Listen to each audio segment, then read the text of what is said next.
Hello.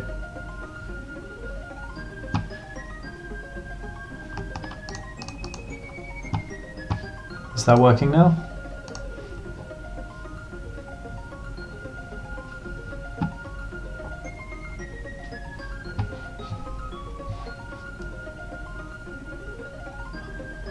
Hey, if anyone's there, please drop a message in the chat. I've just been talking to myself for about half an hour, thinking that I was live. And it turns out that simply starting my stream in OBS isn't enough. I also need to click go live on YouTube Studio. Hello. Wow, that's embarrassing. I've just been explaining in great detail what my game is, what I'm doing, how it all works, and no one was hearing it. Cool. Well, sorry. That's embarrassing.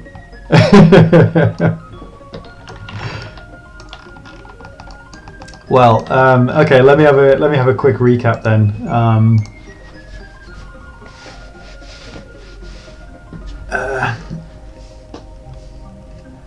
Yeah, on Twitch, I used to use Twitch, which is why I thought that's how it worked. But on YouTube, it just starts streaming it to like a back end kind of lobby thing in YouTube, and then you have to go into your YouTube studio and go into that lobby and actually click like go live on the stream. Otherwise, it's just streaming to no one. That's ridiculous. All right, let me give a quick recap of where I'm at. So, Dungeon Deathball. It's a turn-based roguelike tactics death sport. It's now in early access on Steam and itch.io. And I'm currently working on some new backgrounds for the stages, as you can see here.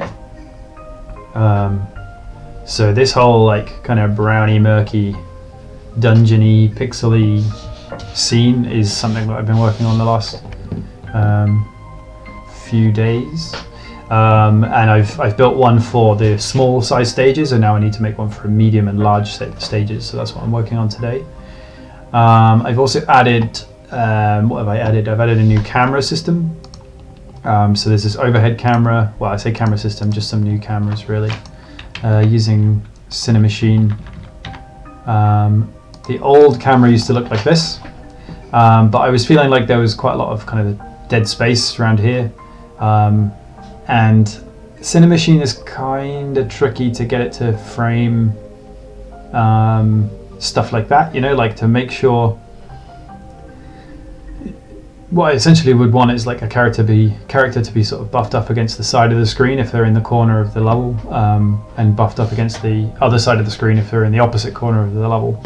And I've not really found a good way to do that, so I was playing around with the camera and I came up with something that's more like this, which literally just like frames the entire level. Oh, thanks Martin, saying he loves the new background and the camera. Compiling a feedback bug doc that I hope to send your way soon. I look forward to that. I'm sure there's a lot.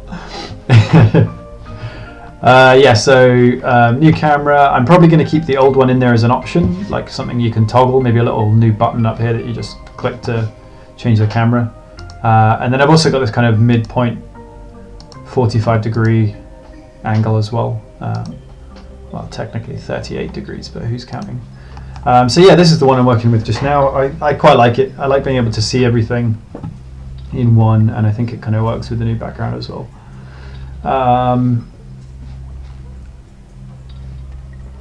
Another new thing I've added is these walls. So these are essentially just static obstacles, which you might expect being a wall. But like everything in Dungeon Deathball, they can be pushed. So if you attack a wall, let's do it with Angela over here. When you attack it, she'll push it as well. So now it's over here and it's blocking this enemy. So now he can't move onto that tile, which means he's going to attack it instead. Same here, I can do another obstruction there. They have 4 HP right now, which means they take a little bit of hitting for you to break them, but enemies can destroy them pretty quickly. So none of them are a permanent obstacle, or nothing will like prevent you from finishing a level, but they do force you to start to move differently, and they can also be used as obstructions to enemy attacks and enemy movement. In one time when I was playing around and playtesting, I managed to actually block an enemy in by trapping him in a little three wall arrangement. So he was completely stuck in there and then effectively out of the game. So that was quite an interesting little side effect that I hadn't anticipated. Just blocking enemies in and removing them from play essentially. Which in Dungeon Deathball, I think that works excellently, because a big part of it is that you're weak and you can't really kill enemies easily. So using other stuff to disable them or remove them from the game is really cool in my eyes. That fits perfectly with the core of what the game is. So I'm going to push this guy along. He's going to get in that guy's way. They're going to attack each other, or one of them's going to attack the other. And I think I'm going to get Karen to pass to Angela. Maybe move up here.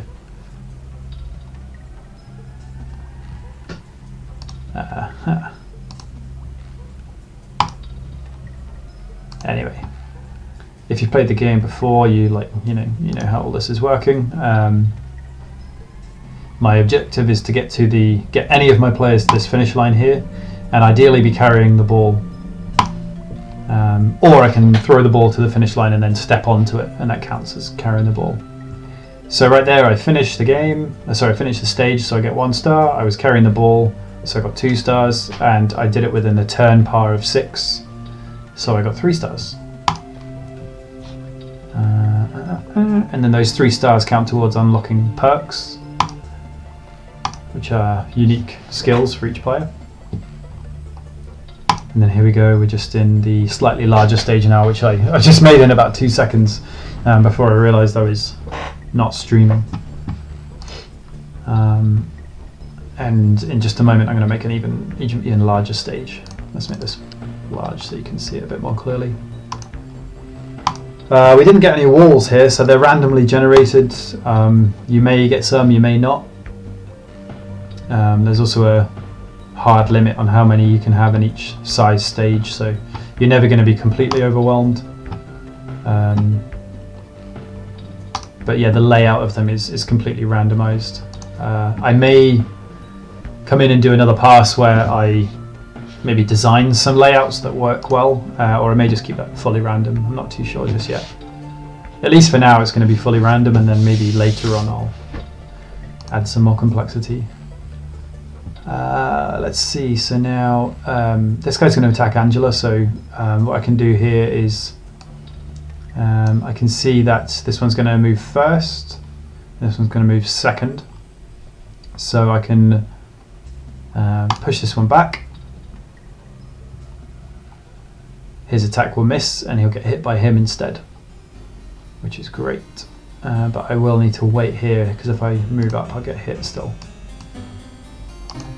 Meanwhile, Karen can slip in down here, move up with the ball, and hopefully get it straight into the goal.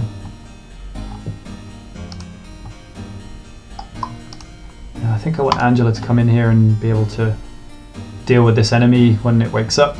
It's stunned right now because it's been hit by another enemy. Karen can step in there, and in fact she can just take the ball over the finish line on the next turn, so that's not a problem. He misses because I moved out of the way. And then, there we go. Touchdown, 3 stars.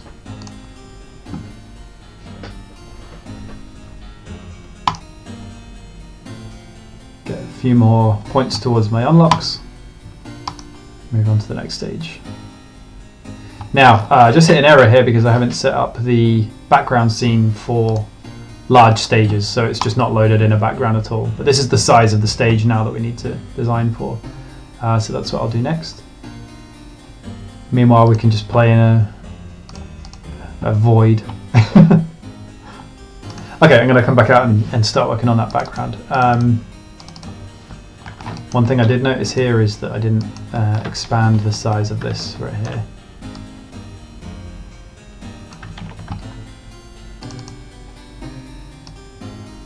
There we go, and that as well. So one thing I mentioned before coming back onto the stream was that I'm using a plugin called Real-Time CSG for all my environment art, and it's basically like if you've ever used the Unreal Engine, or it's like very old school inbuilt level building tools. It's essentially the same as that. So I start with a giant world that's like a giant solid mass, and then I can create a brush which is like an object, and I can set that to be subtracted, which basically means it hollows stuff out from like what's there. So as I drag this room out, it's creating like an indented void inside that giant mass of a world, and then inside there I can go and create another brush, but this time this one can be additive rather than subtractive, if I get it in there. So now this is like an actual solid object which I can move around. Let's just give it some texture to make it a bit more clear. Yeah, really useful. And then if I kind of if I overlap them a bit, it just kind of generates the mesh automatically, and keeps it all nice and clean. It's going to wireframe really quick. So yeah, like it just kind of like cuts everything up into polygons for you. Inverted normals and backface culling, basically. Yeah, pretty much like for the shape you want. Yeah, and you can turn that off as well, so you can have it like a empty world and then you add stuff to it, or you can have a world that's a mass and then you subtract stuff from it, and you can combine them in any way as well. The main thing I like about this is that you get to just like move blocks around, and then it just like automatically creates that new shape for you. So like this doorway down here, I just like I'll just move it over, and now I want it there. Or I can create another doorway and it's got all the same texturing. I come from using the Source Engine Hammer for Half-Life 2 modding, and to do something like that would have taken, okay, not ages, but it would have taken like a good 5 minutes maybe, to create all the different pieces that like create that cavity. Whereas here it's just like one object, and I can move it and I can clone it, and it just tidies it all up for me, and it's so much quicker. I really love it. So that's all looking good. I'm now going to save this scene out to the same name with L for large. I'm going to add that to my build settings.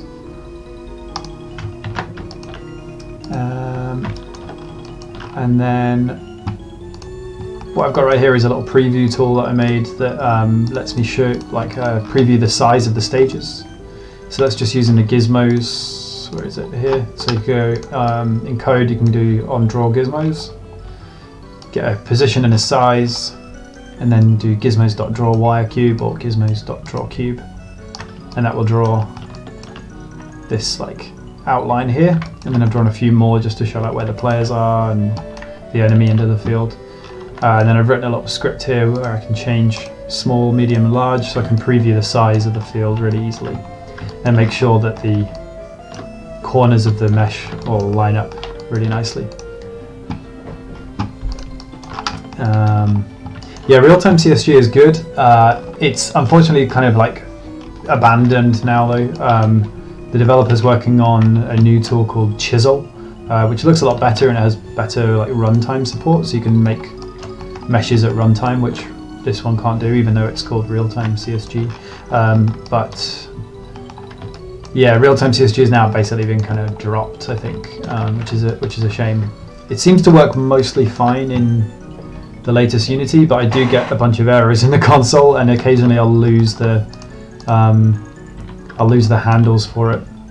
So like if I pull my console over here for a sec, I just get tons of errors being spammed. But yeah, like I say, it's not actually seemed to have affected anything too badly, so I'm just working around that for now. And then I'll probably pick up Chisel when it's out of beta, I think. Or maybe I'll just get the beta and help them out.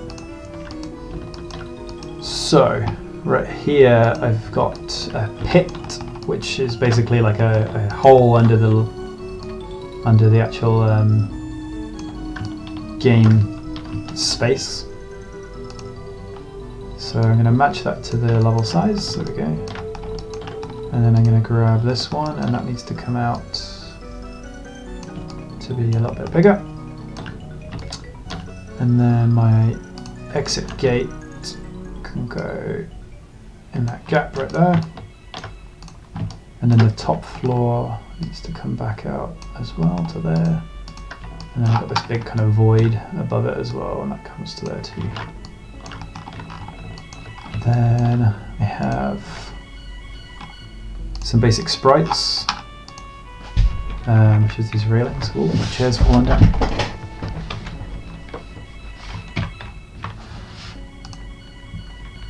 Where are they? Here we go.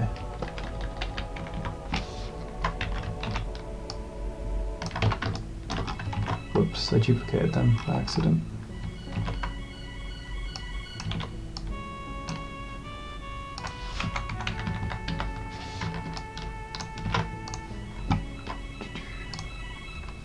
The music I'm listening to is 3 More Hours of Relaxing Super Nintendo Music on the SNES Drunk channel. Apparently this is from Super Black Bass 3.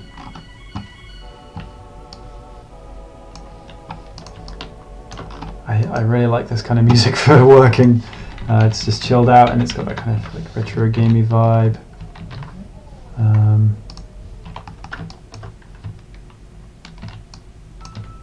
Right up my alley.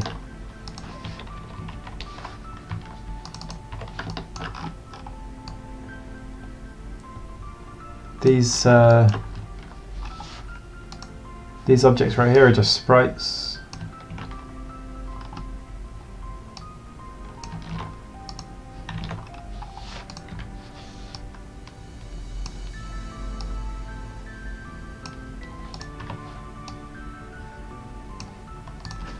How long does that need to be? 1.25, I think. Yeah, there we go.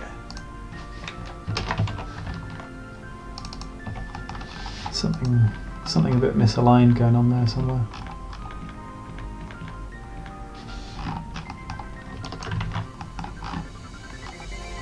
I'm not too worried about that right now.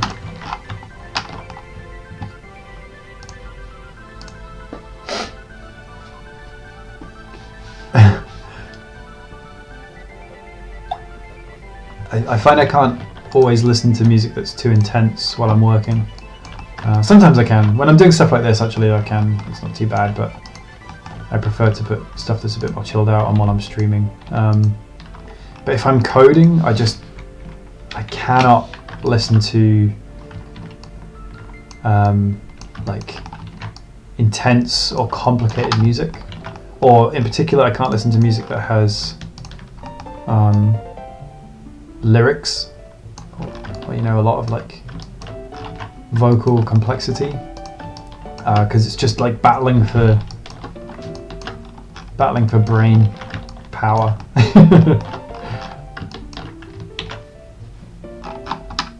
If I'm doing something more visual or like layout, then it's not so bad.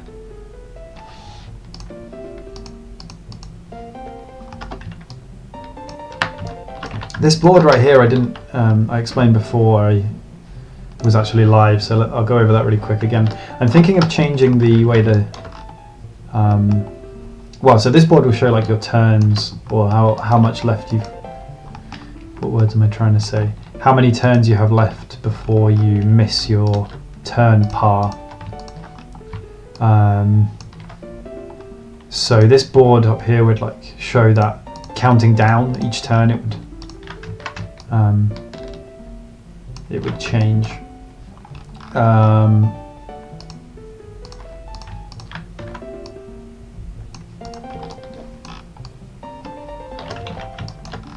Maybe these areas should be a little wider. Perhaps.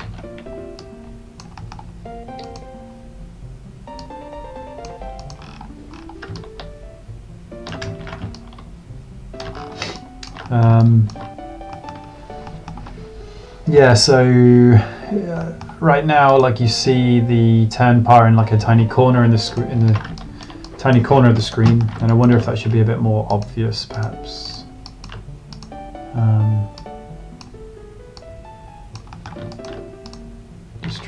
Just playing around with this right now.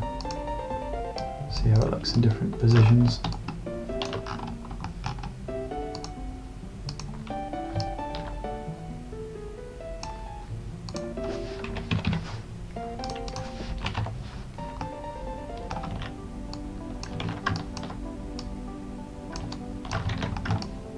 I think that's better. I think it's better.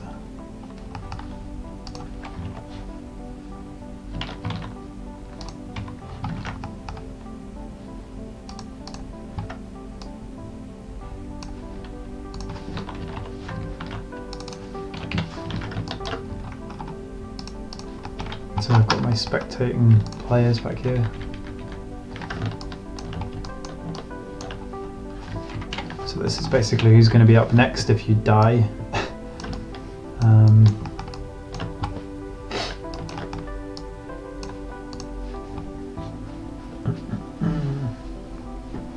Diegetic UI, yeah. Yeah, it seems to make a lot more sense, and I think it kind of helps to sell it as a sport a bit more, you know, like spectators can see that number as well. Oh, it's on your list already. Yeah, the par, I mean, like the par is pretty important, and I don't really make a big deal of it, so I'm thinking like it's probably good to actually to show that a bit more.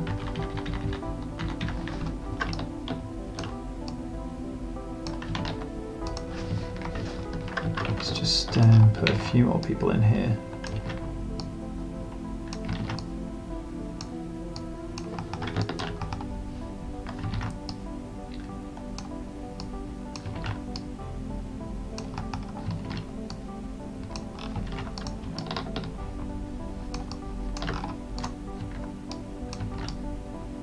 I think I want a bit more depth there, so that you get a bit more parallaxing going on.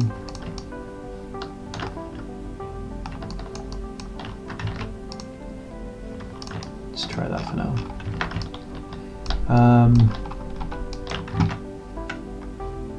So that should just work, I think.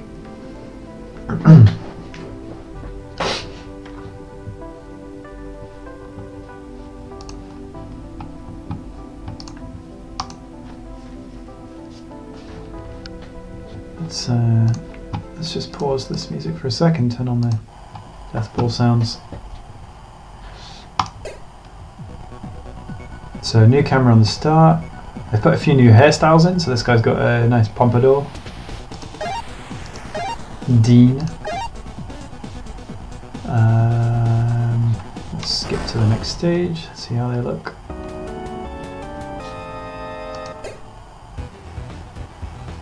I'm not getting many walls spawning at the moment, so I might actually just increase the chance of them spawning. Let's try 2. To 20%. That one looks okay. And then the next stage, we have some errors.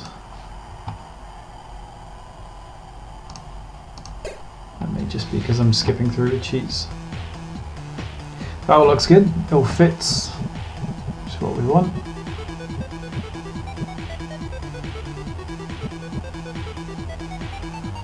This pop-up here now kind of obstructs the player a little, but it's not too bad.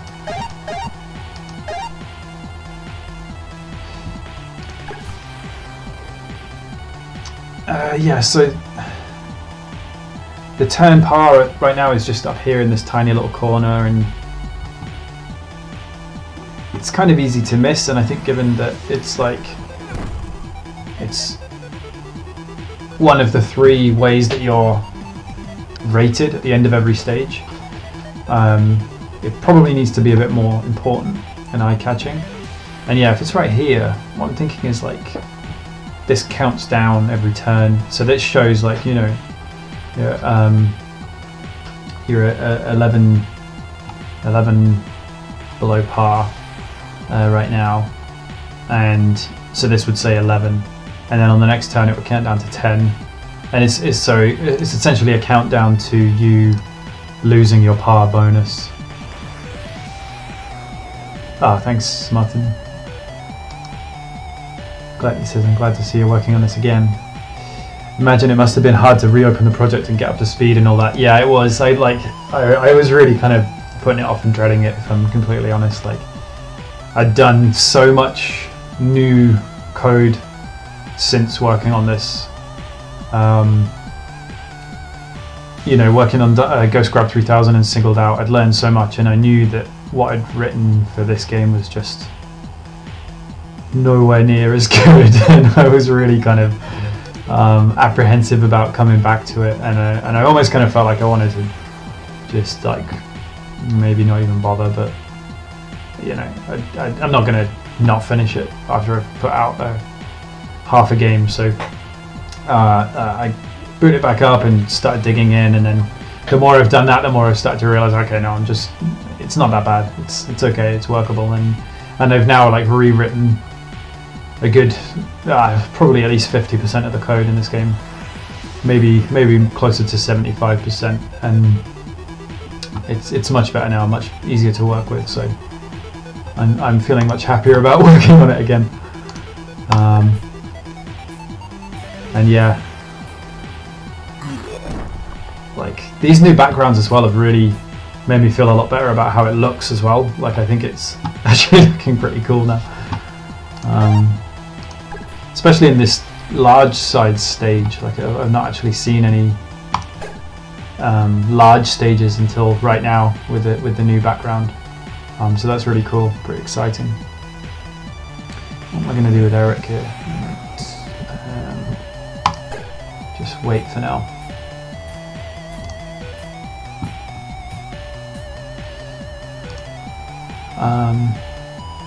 So yeah, back to the turn part. I'm thinking that what should happen as well is after you miss the turn par, so like let's say you take 12 turns and you no longer get that star bonus. What happens right now is like you kind of then get into this state where you've lost out on the bonus and there's no longer any incentive to play quickly, so you kind of can just take your time and flounder around and just like play really conservatively, and that's not really the most fun way to play this game. It's at its best when you're really like feeling the pressure to move, I think. So what I'm thinking is like once that's counted down to 0, once you've missed your turn par, then something else happens that that starts to put more pressure on you. So if you don't keep moving, you're going to get killed, maybe, essentially. So perhaps like the back row of the field starts filling in with spikes or fire traps or something like that, or more enemies start spawning there, and they'll like, you know, move up the field and start pushing you further and further towards the goal. So you can't really just like sit around after that. Missing the turn par makes it more dangerous, not less dangerous. I think that's probably probably a good idea. I guess the question is like how severe do I punish players for missing out on that? Spelunky Ghost, yeah, it's effectively like the same mechanic, right? Like, oh, you took too long, so we're gonna keep pushing you.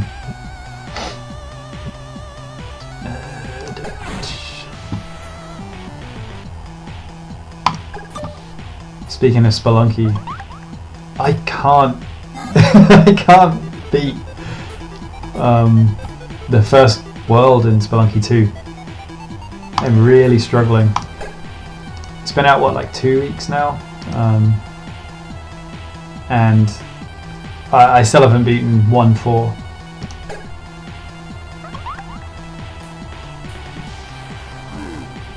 I quite like this little arrangement here with the walls where it's got like every other tile, you know, so you've got like these little gaps and then a wall, gap, wall, gap, wall. So you've got these little kind of like alleyways and passages between them. Although I can't really do much with it right now. Maybe I'll change that up a bit. Push that on there.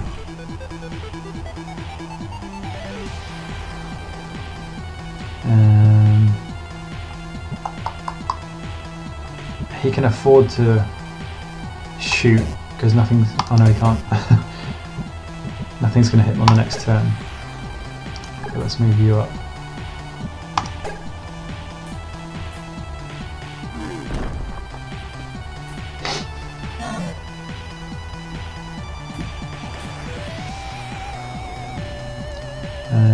Now you can shoot. Push him out of the way.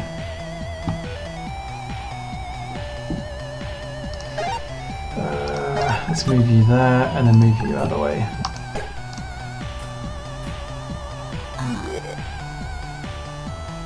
A grace period, yeah, after missing part. I'm thinking like, so this counts down to 0 and then it's like, okay, part missed, and then after that you get a second countdown, maybe that's like 3 turns or something, and it's like, okay, now it's counting down to, oh no, I'm a bit screwed here. Now it's counting down to, you know, lockdown or something like that, and it's kind of like the what is it in Super Bomberman where the tiles will start filling in and the stage gets smaller, maybe something like that, like walls appear, yeah, unbreakable walls, maybe it's different for every trial, so like on this one the walls start appearing, or maybe on another one the fire starts appearing. That's something else I've been thinking about too, so I'll go into more detail on that in a second. I think I'm pretty much screwed here, so I'm going to pass. Yeah, I'm going to pass the ball over to Dean and then just accept my fate for Eric. Oh dear. One thing I've noticed is the game has got a lot harder since I put in these walls and since I changed the way the enemies attack.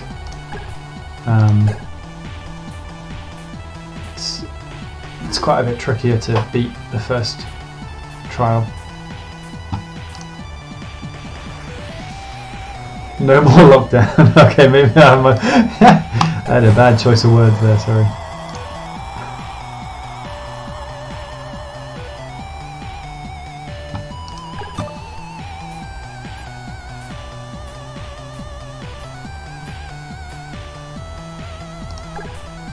I'm so much happier with the spectator monsters all being up on the top here. Like before they were just kind of in this like big gap and there was nothing between you and them, and it was like they could just rush the pitch if they wanted to, but now they're like, you know, held back by spikes, and it makes a bit more sense. There we go, made it through, but we lost poor Eric. And I missed par. Also I skipped a couple of stages, so I'd probably get a perk unlocked by now, but I missed out on that. So I can't unlock anyone either. Can't recruit anyone to replace Eric. So now, this is the new enemy that I put in last week, the Snaptor. We're in the Talon trials now, but so this means, you know, new enemies basically. But the backgrounds are the same, and what I want to do is change the backgrounds based on the trial that you're in. I'm also thinking of quite a big change. I'm not too happy with the way the trials work,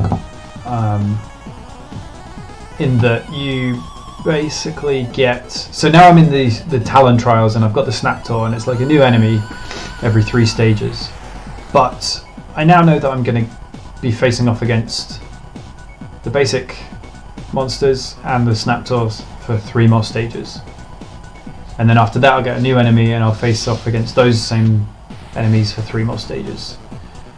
And I feel like maybe it should be a little more varied from stage to stage. So like I could think the next stage might have something new rather than in 3 stages time.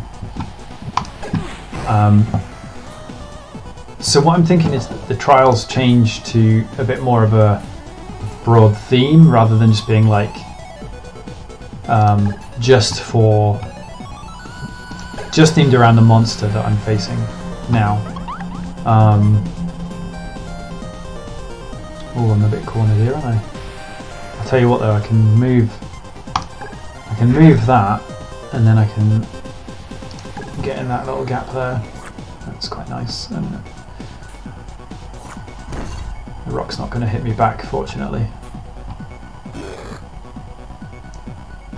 That's another change I made too, is like these monsters don't move into that tile if they miss you. Which I think is these guys are not nice.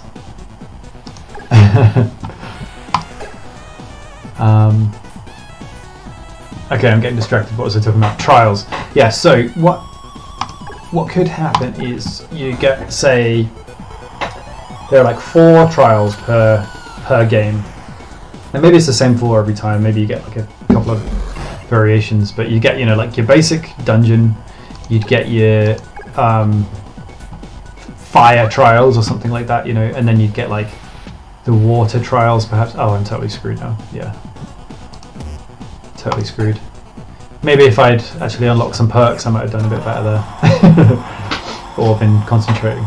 Yeah, so you get like water trials, or like, you know, some kind of nasty fungusy monster type trials. And then you get like maybe a set of enemies that could appear, and they could, you know, you might not see every enemy every time, you might see different combinations of them, but they'd be based more around a theme, and you'd get like groups of them.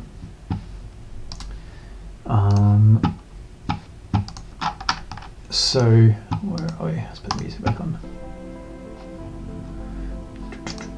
I think that would be a bit more interesting, and you'd start to see more new stuff every stage, which I think is quite important in a roguelike, to be honest with you. I don't know what that 1.1 was there.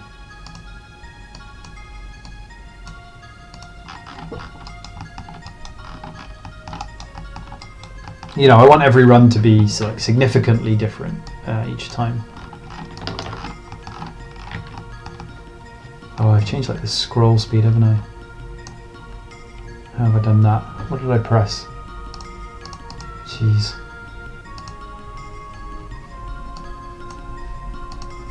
What did I do? Select control. I've done something that's affected my scroll speed. Or is it just I'm getting 100 errors a second? Oh, this is awful. What is that? What's... hold right mouse button and scroll wheel. Why have I never... How have I never accidentally done that before? I guess I'm not really doing any 3D camera movement at the moment. The last couple of years.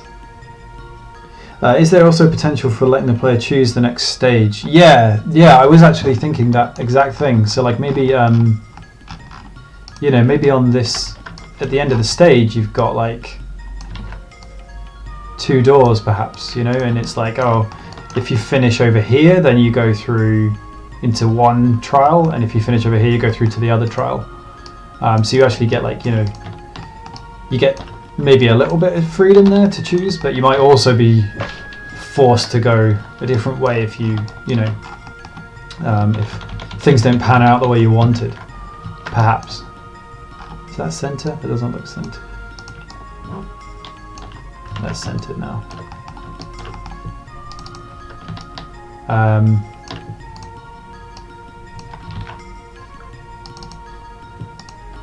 Okay.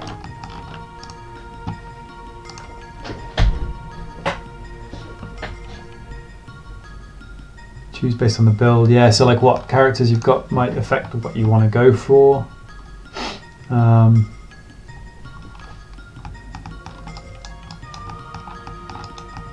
Yeah, so maybe like, you know, you always start on this basic dungeon, and then like trial 2 could be either fire or water, and then trial 3 could be like, you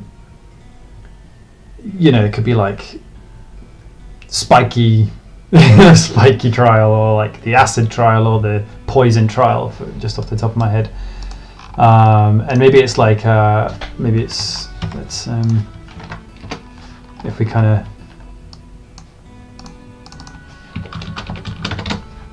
if we kind of plotted it out, it's like, oh, you've got your start one here, and then you've got like water or fire here, and you could like choose between those. I've just drawn a portal diagram. And then you've got like acid, the bones or something, and then like spikes, and then like from there maybe you could choose, from water maybe you could choose those two, from fire maybe you could choose those two, so it kind of does affect it.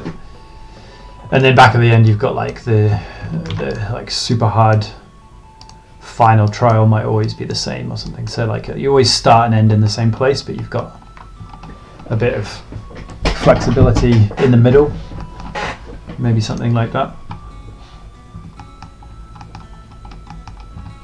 Yeah, not sure. This is just kind of thinking out loud at the moment, but I think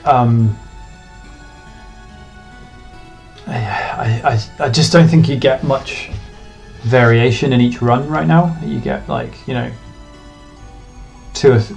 a couple of enemies, and that's it. And then so each one of these could have a different set of enemies, a different set of traps, maybe a different set of rewards or stuff you can find, or don't know.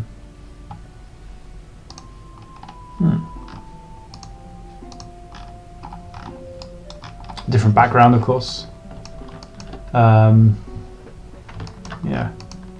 All right. So let's work on this counter board. Let's do a little bit of code.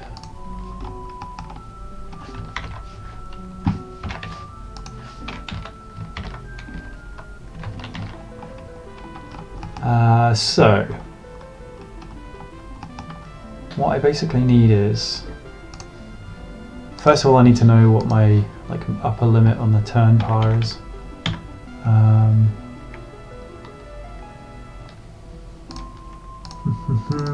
So I have league configs, level parameters, turn par. Every stage right now has like a par associated with it. So my highest so far has been like 16. 16, so let's go with like 16. I think what I'm going to do is I'm going to just turn off that.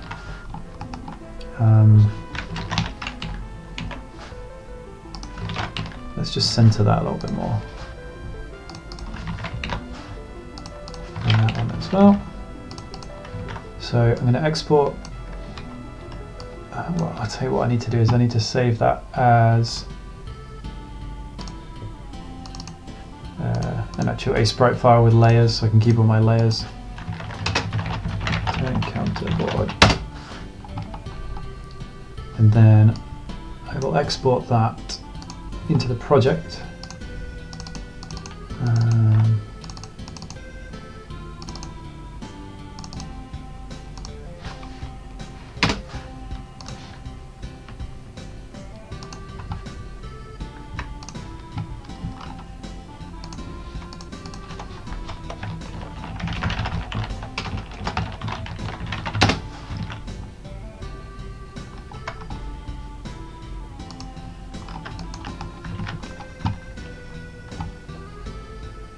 And then I'm going to do this a real quick and dirty way first, which is just smushing two sprites together.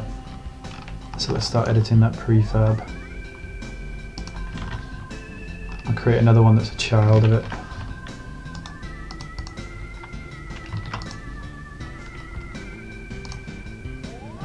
And then I'm actually just going to go in and use... I'm just going to do like an actual font for now. Maybe. Might be too small.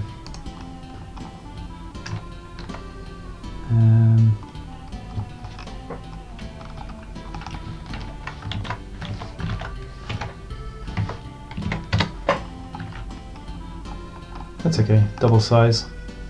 I don't really like double pixels, but this is like a real kind of quick, just like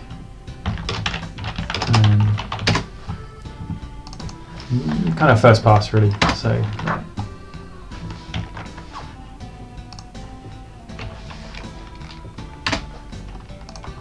2, 3. So I'm going to go all the way up to 16. I'm going to create, each one of these is going to be its own sprite, and then I'm just going to like smush them together. Oh, what happened there? I put 5 on 4's layer.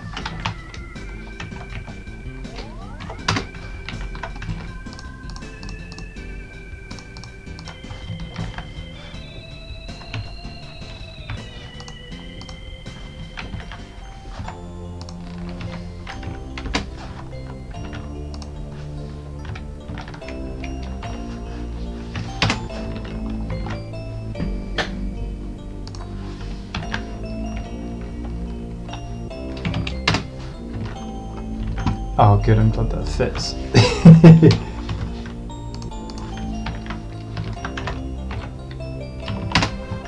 That'd be awkward if it didn't, wouldn't it? I'd have had to change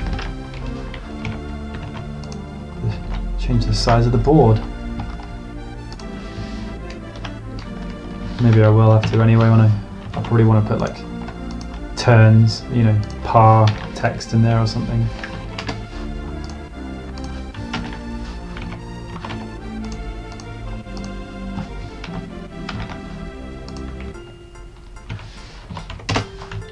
Okay, 16. So now, I wonder if I can export all these layers.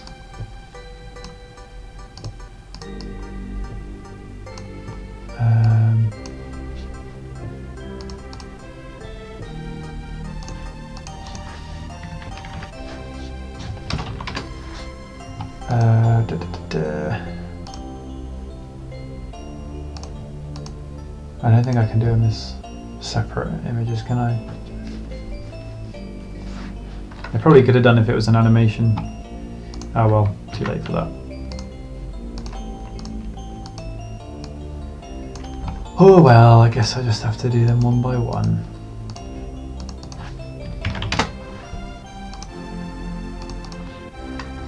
What's the shortcut for export? Control E.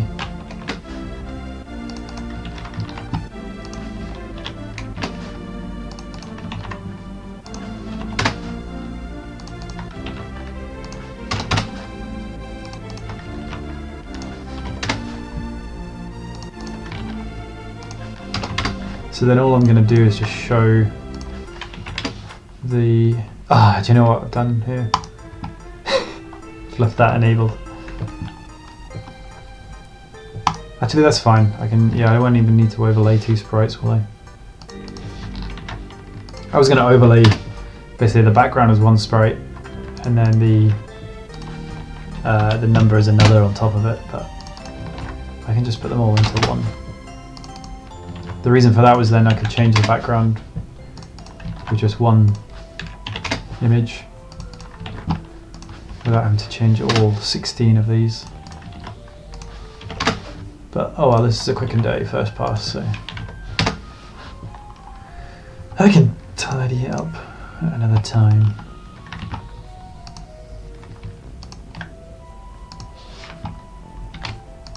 So I have all my sprites here. They should be 32.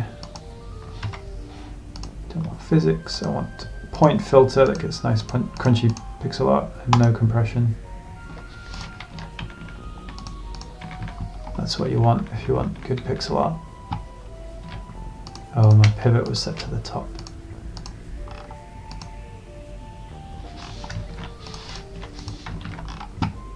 So then this script here, I need the sprite renderer.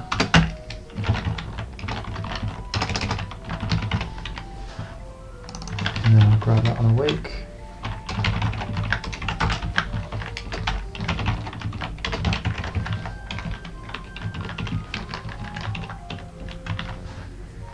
And in fact, this can probably be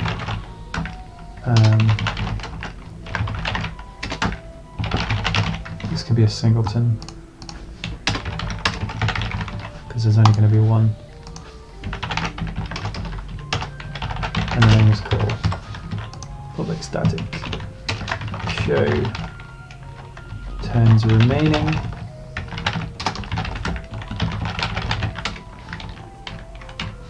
So then I need an array of sprites.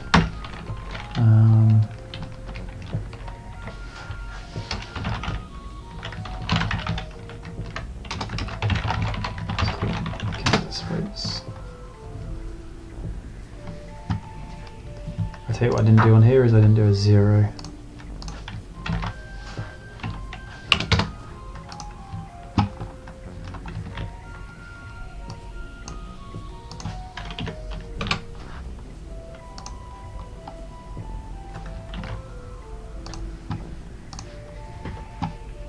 What's this? Super Bomberman 3.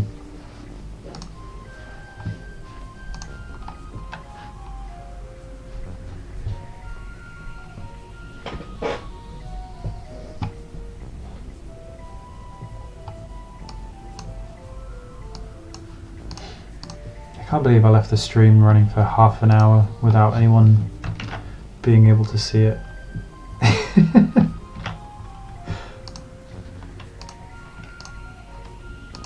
Actually, that's exactly the kind of thing I'd do, so I can totally believe that.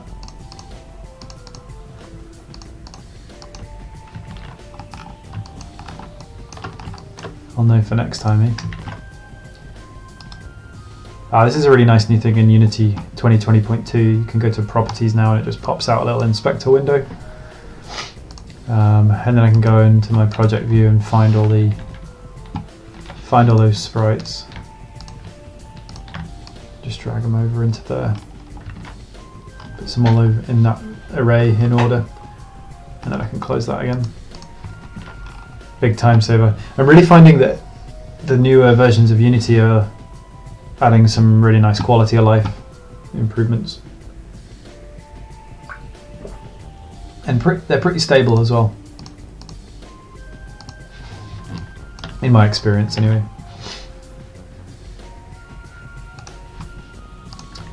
So on this script right here, I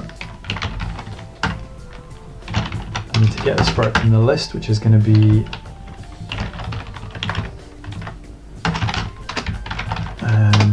the array of index remaining, and then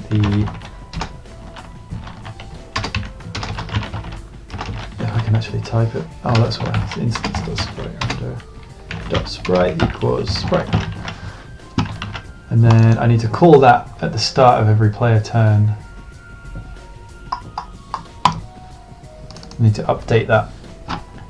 So where we go to new phase, start player turn.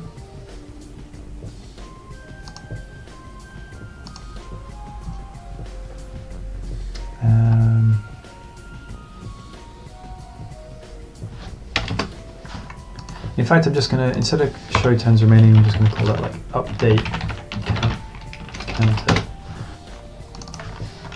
And then I'll calculate that remaining here equals, let's just quickly make sure we call that up before I forget, update counter.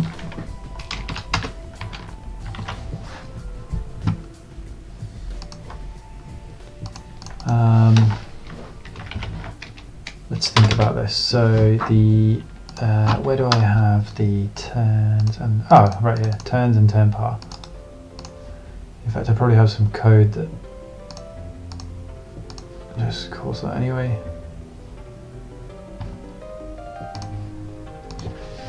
So remaining is going to be game controller dot turn par minus game controller dot turn current turn. That's right? And then if that's less than 0, let's just turn off the game object for now.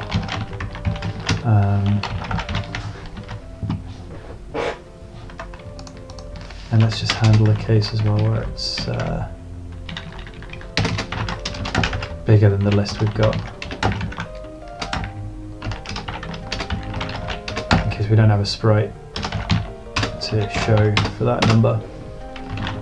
Spit an error. I started just putting in way more error logs like this to just catch problems.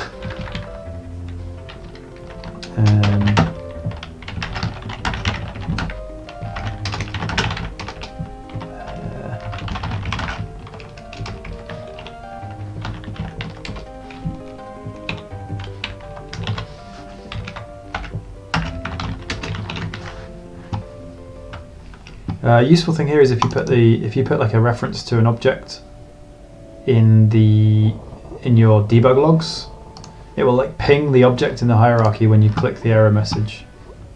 So you get an error message in your console, you click it, and it will like pulse the hierarchy object here with that like little yellow glow.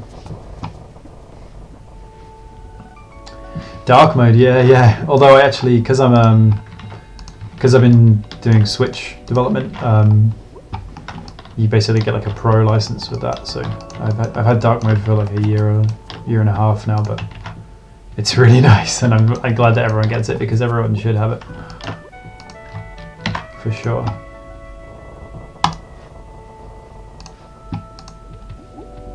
I mean, it's an accessibility thing, right? And it's not just like. It's not just like a nice aesthetic. Is this going to show? Yeah, there we go. Okay, so 5. Is that right? Or should it show 6? Should it show?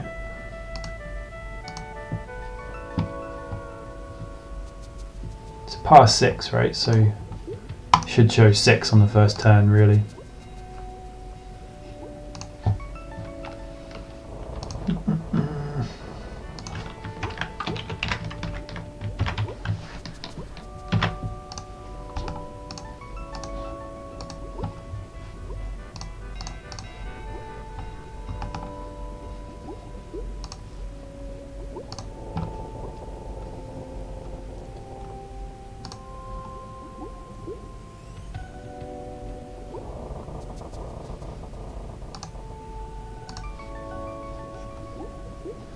Although that does seem right, like 1.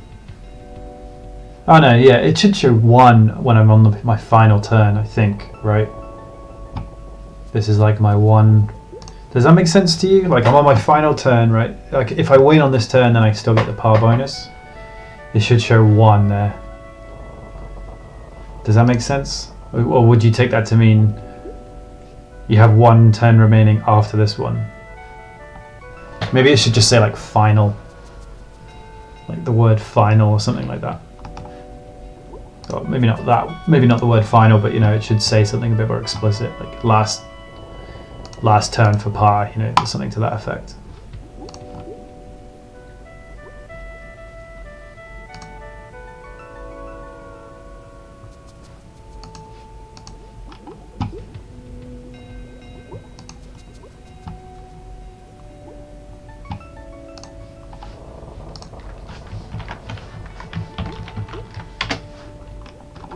Wow, that's big.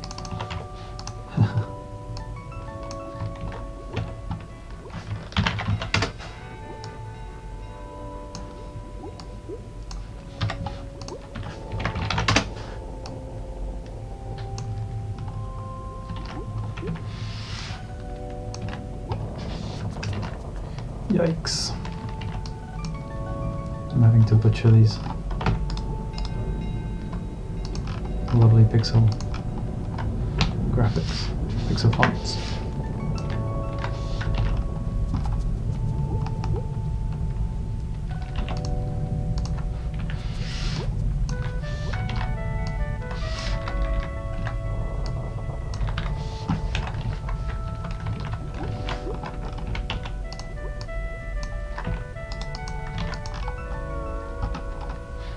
Just a mock-up, it's okay.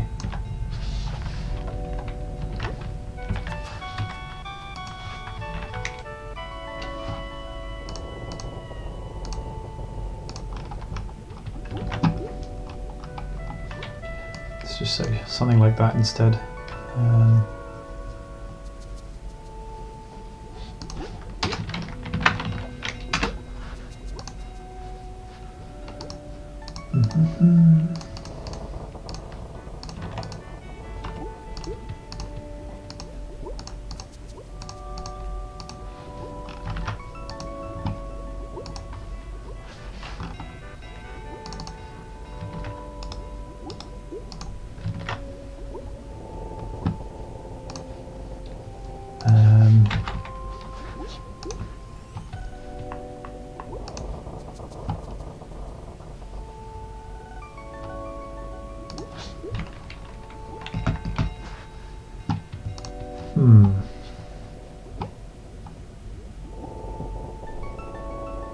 Oh, you gotta shoot? Alright. Well, thanks for joining the stream. It's nice to have you back. Checking out my games again. I know you're into Deathball. It was like the one that drew you in the first place, right? So, yeah, thanks for joining. I'm gonna try and do these a bit more regularly, maybe once a week. Yeah, no worries if you gotta shoot. Catch you later.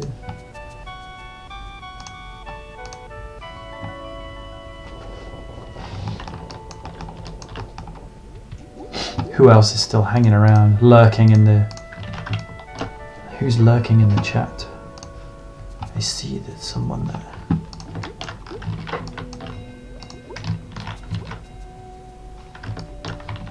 Let's try this out.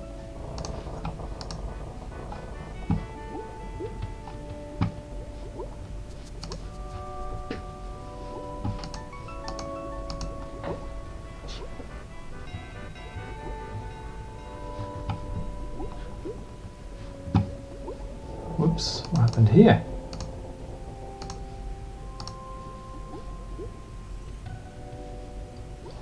I have a script that like loads the title screen when I hit play so that I always begin from the beginning. And I think sometimes that doesn't work and then I get a bunch of errors when I start, which might be what happened there. So 6.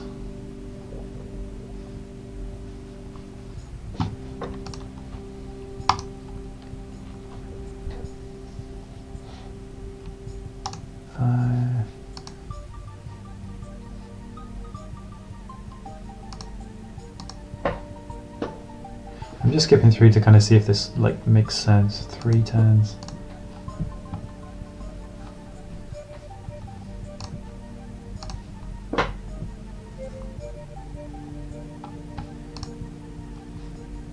So I think there, instead of 1, it should say last turn. That's what I really want, isn't it? Yeah, so 1.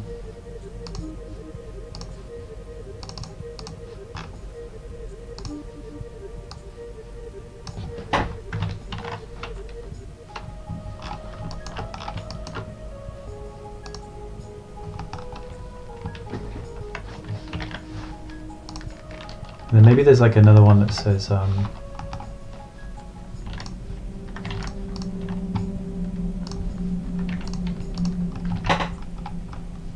something like par power lost, something like that. Or no power, something like, you know.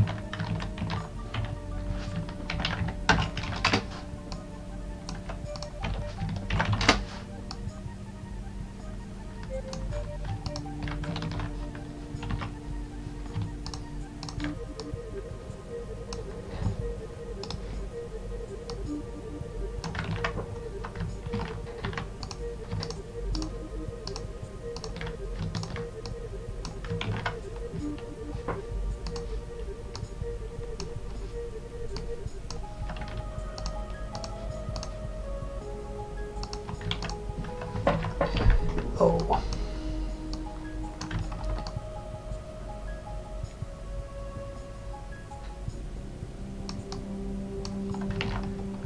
No power, something like that. That's just a little more explicit. Although I'm going to replace this with a countdown at some point to whatever comes next.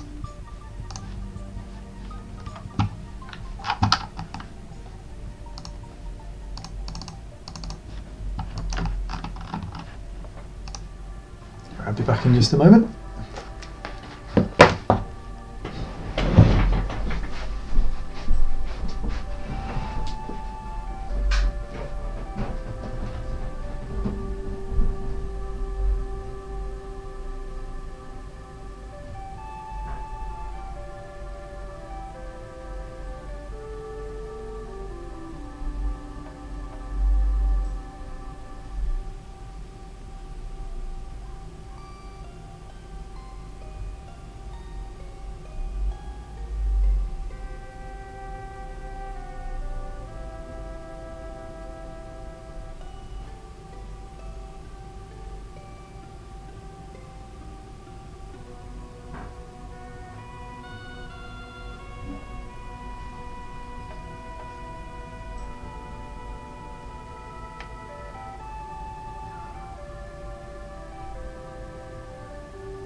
Hi.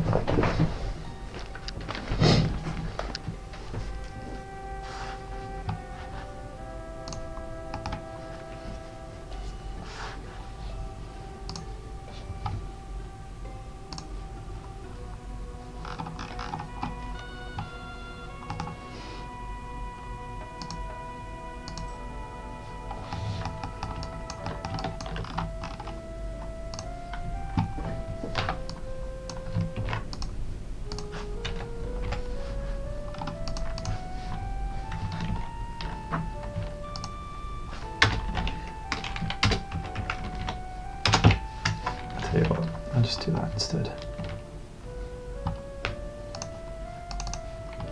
If it's less than 0, just clamp it at 0, and then we'll just show like the no turns.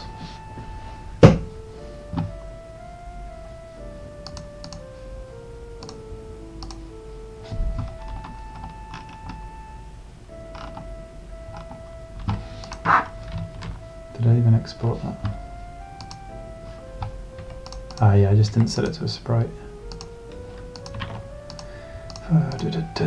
Top, no physics, point, none.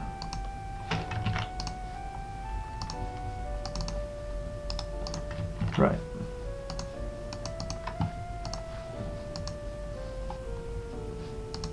Dragon Quest.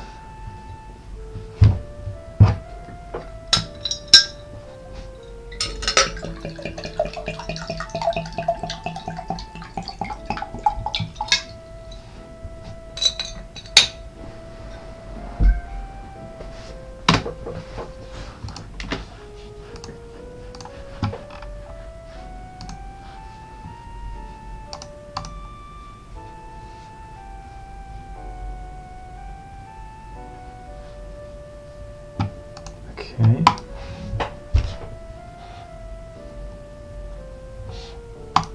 So that's counting down. That's what we want. Just keep these guys away while I'm just resting quick, you know, skipping through the turns to see this number count down.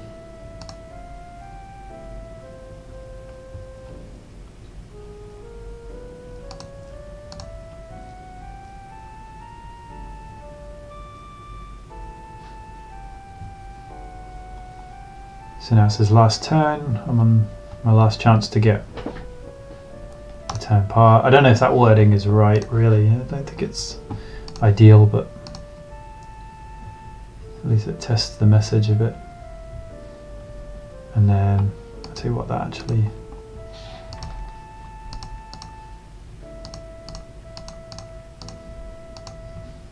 It was not centered there.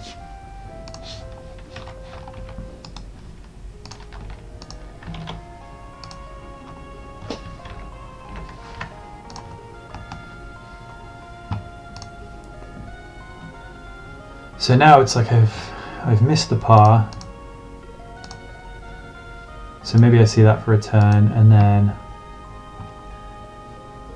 maybe what would happen after that is on the following turn it starts counting down to something else, whether that's like more enemies spawning or traps or hazards, you know, something like that.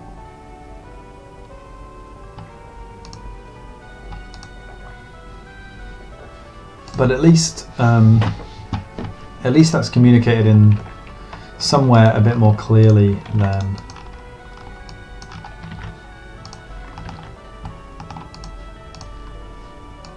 just in this little UI thing up here. All right, let's get Oscar and Amy smushed. Oh, you see the blood fall down through the level. It's kind of weird.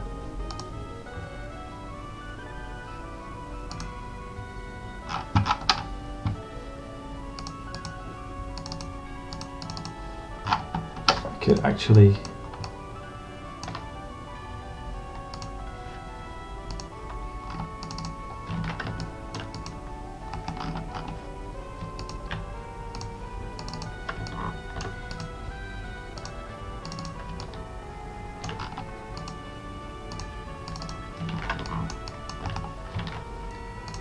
I think I could hide that quite easily.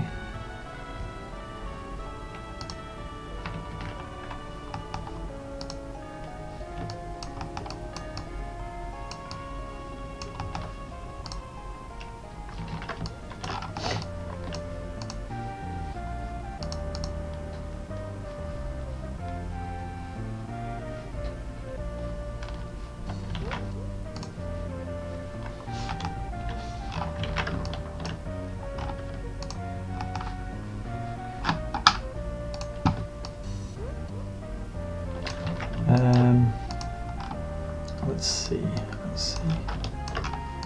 I think if I just make another big box.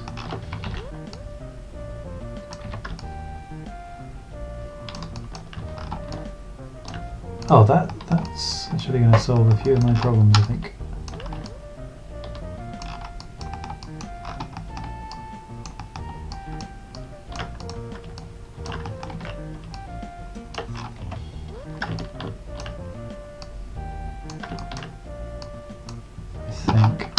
Oops.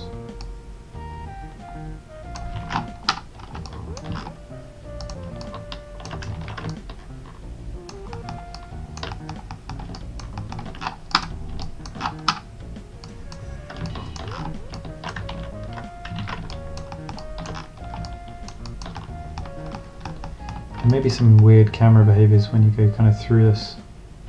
And no, not.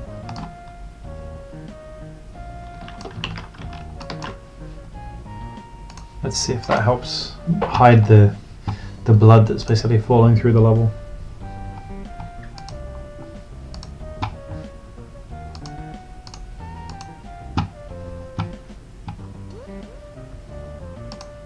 You get that weird line there now though.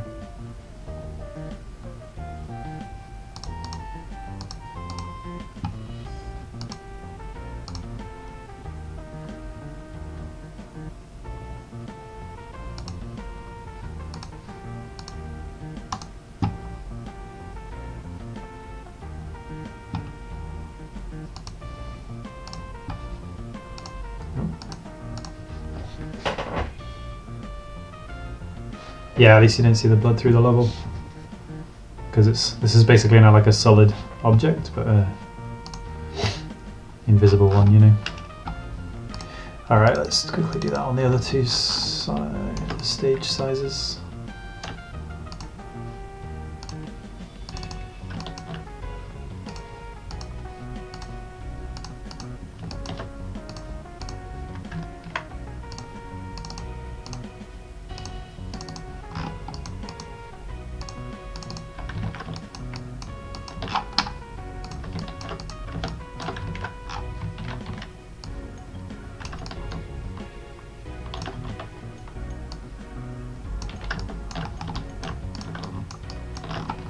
Yep. What is this music? Mr. Nuts.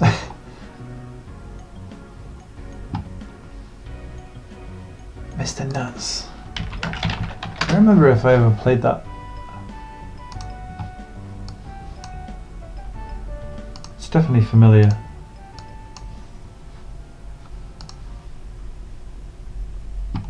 Maybe. Maybe. Yeah, actually, maybe.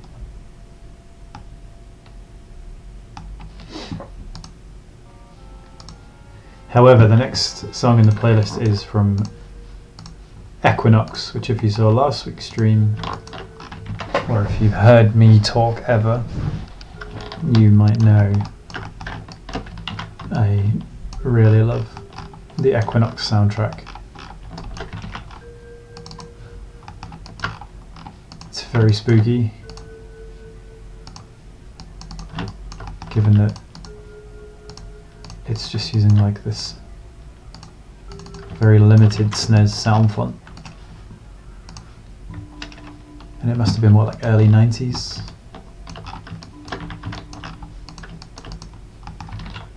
Tim Follin, I believe, is the composer, who also did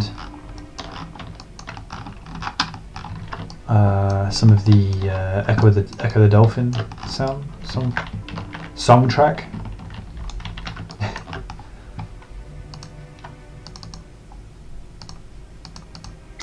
I'm going to tidy this texture up a teeny bit because it's actually like it's lower resolution than this one here. Let's see if I can't improve that a little. Brick one.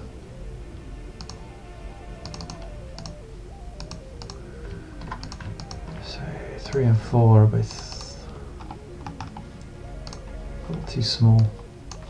So I'm just going to scale them up. And then I'm going to just do what I did on the others, which is just kind of fill in some of these pixels here.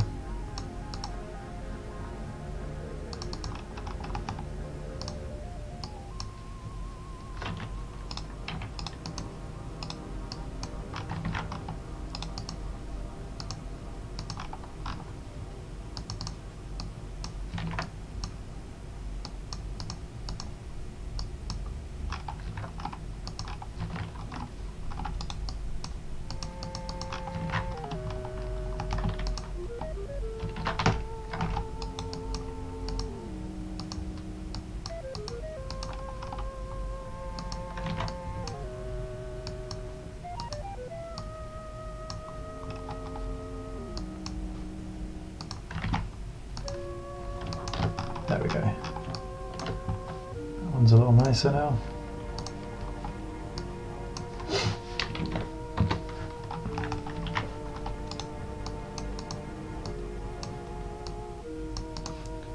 Don't think I want pixel perfect on for this.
some real damaged bricks up here.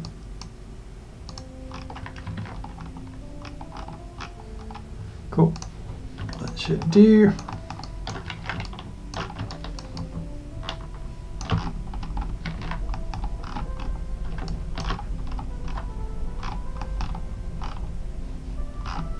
I wonder if this should just have a lighter trim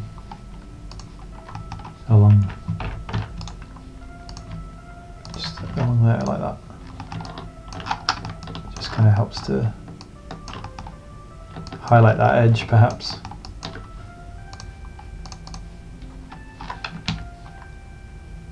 May even be better if it's a little thicker.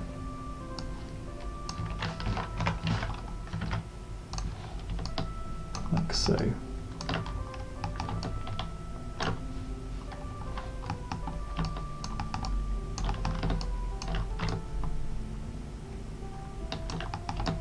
Not really. Doesn't really help, does it? What if those were thicker though? So then they do it themselves? Not really either. What if there's still just one pixel of dark instead of two along this top here? Again, not really. Let's undo all of that.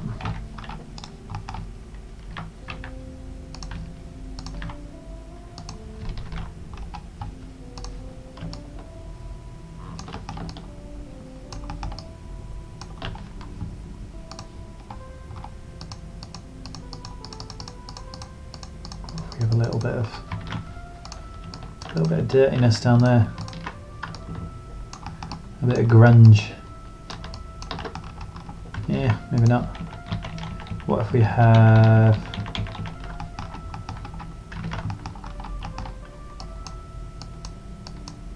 some kind of drain type things?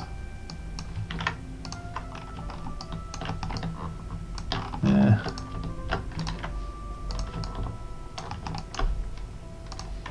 Not really. Not really very good. It's almost like I don't really know what I'm doing, and I'm just kind of trying things randomly to see if they work. That can't be the case, can it? Surely not. Surely he knows what he's doing.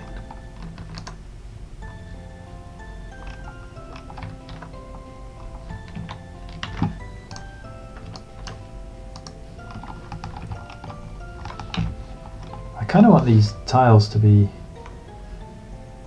kind of want these bricks to be like 1 pixel apart instead of 2. I think that might actually look a little bit better.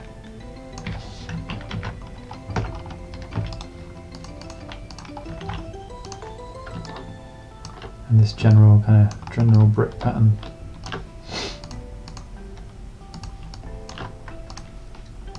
Maybe I even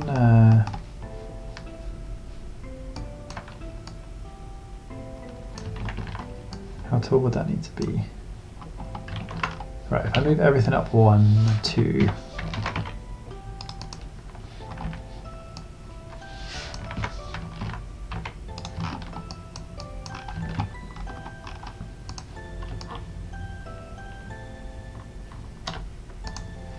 And then maybe I bring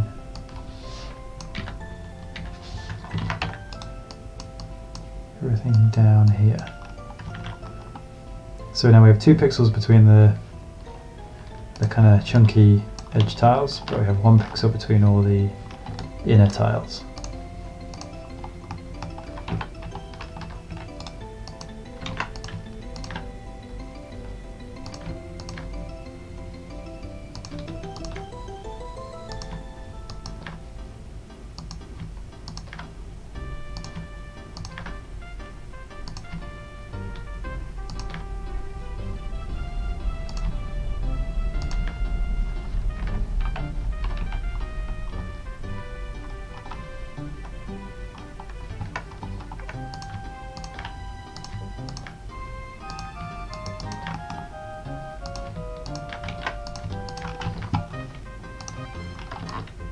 So the bricks are all just a little more compact now.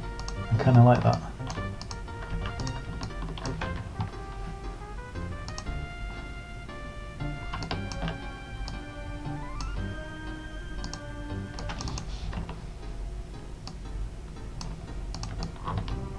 I think that also looks a little better if it's flush with that brick line.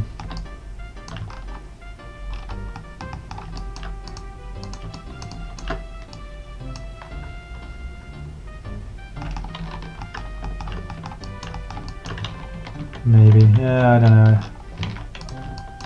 Maybe I'm getting too bogged down here.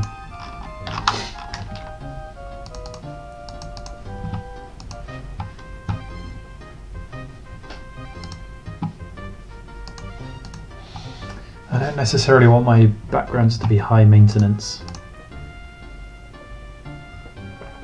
Obviously I want them to look good, but the more detailed and finely tuned they are, the longer they take to make and the longer they take to maintain, and that gets multiplied every time I add a new background type. It's looking a little better to me though.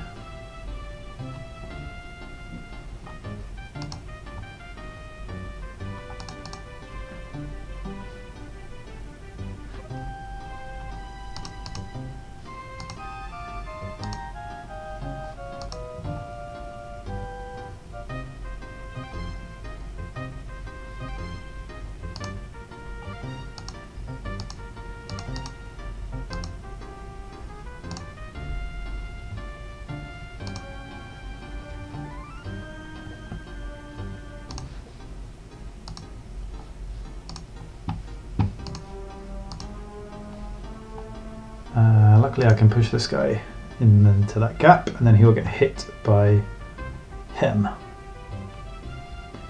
But not before he attacks, so I don't want to move up just yet.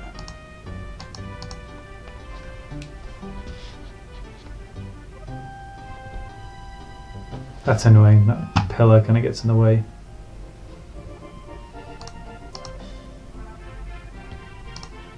I'm just going to punch him to death. And then I can just go in that gap.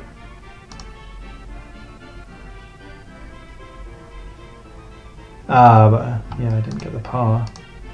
I mean, I can always just play with the par numbers if they're now a little bit too restrictive.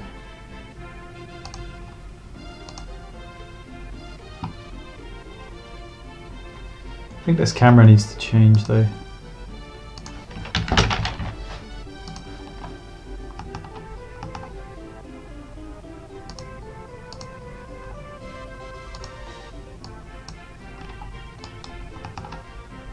I wonder if I could get away with it being in that door frame.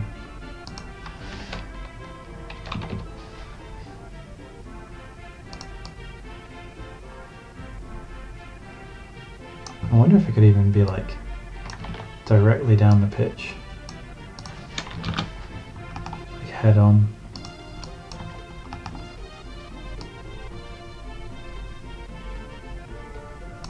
It's clear that the door frame's in the wrong place. I swear these door frames are getting moved around. I keep centering them and then they end up in a different place.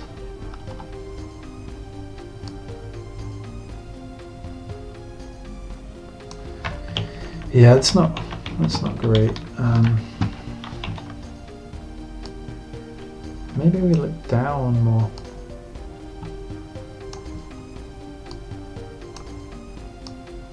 Like maybe it's a real overhead.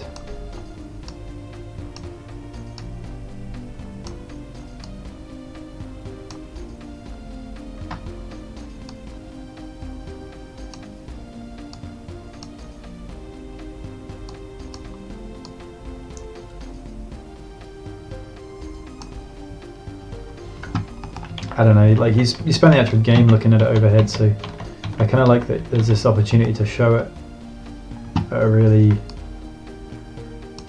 more dynamic angle.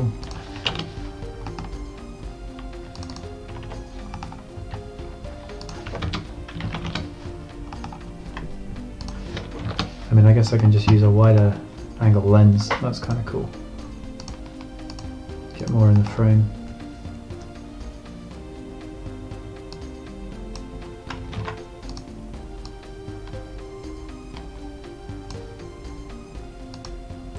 All of this is covered by the stage details right now, but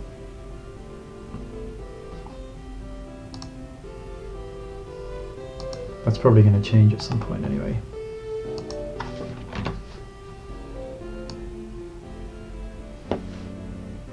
Unless I do that, and then it's not blocking it so much.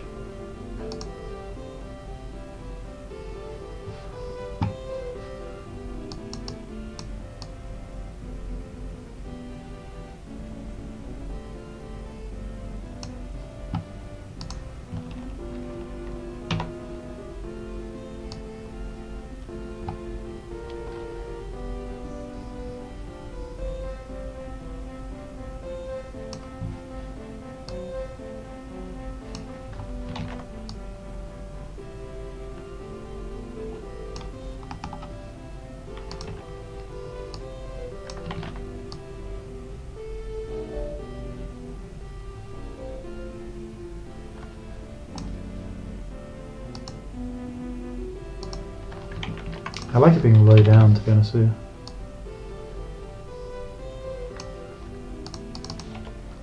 Something like this.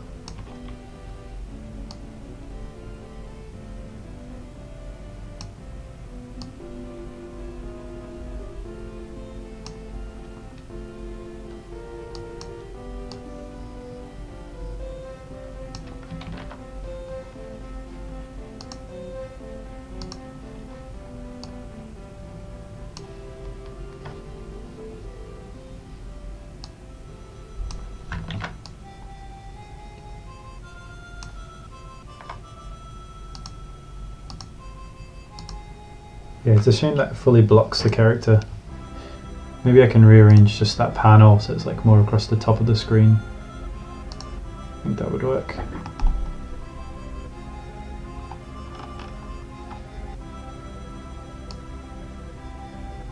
For now, let's just keep it about there. And remember, copy that component, remember that's 70.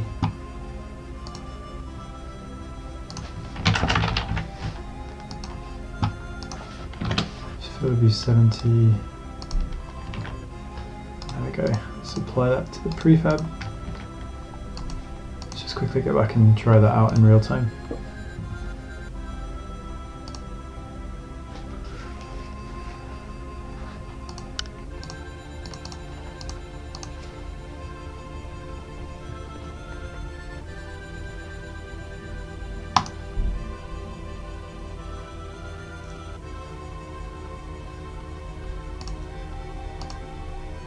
Connor and Zelda.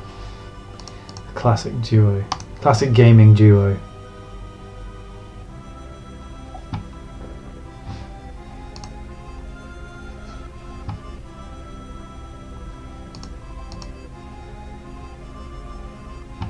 Oh dear. Connor's done for.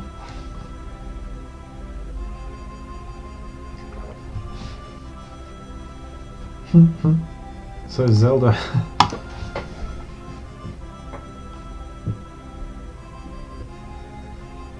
Because she can't move on the next turn.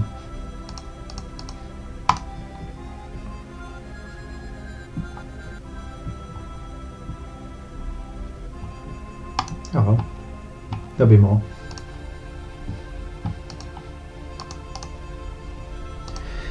Okay, so let's see. I finished the medium and large backgrounds. I think I'm going to call it there. It was a good 2-hour stream. Well, it was for me, but it wasn't for you, because I forgot to click go live on YouTube. Well, I didn't actually realise I had to, so I'll know for next time. Yeah, we got some pixel art done, we got some ideas noted, we got some prototypes for the prototype end for the turn par countdown. I'll make that display a number at the very beginning. New backgrounds. Not bad and fairly productive. So yeah, thank you for joining me. Remember, you can grab this already in early access on Steam and itch.io. It's called Dungeon Deathball, and I will aim to be back next week about the same time, and I'll remember to click go live next time. This update will go live this week, so before the next stream. So if you own Dungeon Deathball already, be sure to check it out. Let me know what you think of the changes. And yeah, thank you for joining. My name is Matt Glanville, and you can follow me at Crowbarscar on Twitter and all the other places. Remember to subscribe on YouTube and turn on notifications. That really helps me. And give the video a thumbs up if you liked it. But yeah, thank you very much. I will see you next time. Bye.